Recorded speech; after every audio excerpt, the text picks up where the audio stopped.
Praise the lord.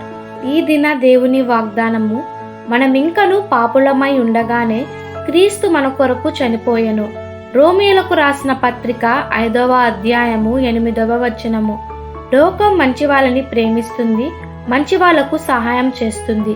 కానీ మన దేవుడు పాపమును ద్వేషించి పాపిని ప్రేమిస్తున్నాడు, పాపిని హక్కున చేర్చుకుంటున్నాడు. మన దేవుడు ఎంత గొప్ప దేవుడు! కొంతమంది వాళ్ళకున్న జ్ఞానంతో మేము ఏ పాపము ఎరుగము, మేము ఏ పాపము చేయము చూడము అని అంటుంటారు.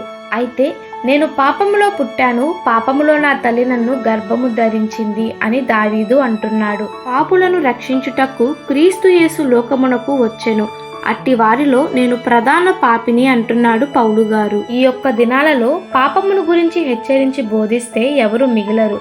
ఎందుకనగా ఎవరికుండే బలహీనతలు వారికి ఉన్నాయి. యెహోవా దేవుడు ఆదామును ప్రశ్నించినప్పుడు వారు ఒకరి మీద ఒకరు చెప్పుకున్నారు, కానీ అయ్యా మా పాపములను క్షమించండి అని ఇద్దరు ఆయనను అడగలేదు. ఆయన చేయవద్దు అన్నది వీరు చేశారు. పాపము చేయు ప్రతి వాడును ఆజ్ఞను అతిక్రమించును, ఆజ్ఞ అతిక్రమమే పాపము.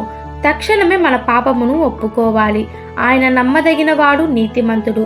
మన పాపములను క్షమించి మనను పవిత్రులుగా చేస్తున్నాడు.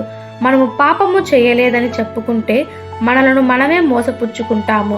కాబట్టి మన కొరకు సిలువలో ప్రాణం పెట్టిన యేసయ్యను తక్షణమే మన హృదయంలో చేర్చుకుందాము. ఈ దిన దేవుని వాగ్దానము మనందరి జీవితంలో నెరవేరులాగున ప్రభు కృప మనకి తోడై ఉండునుగాక. ఆమెన్. God bless you.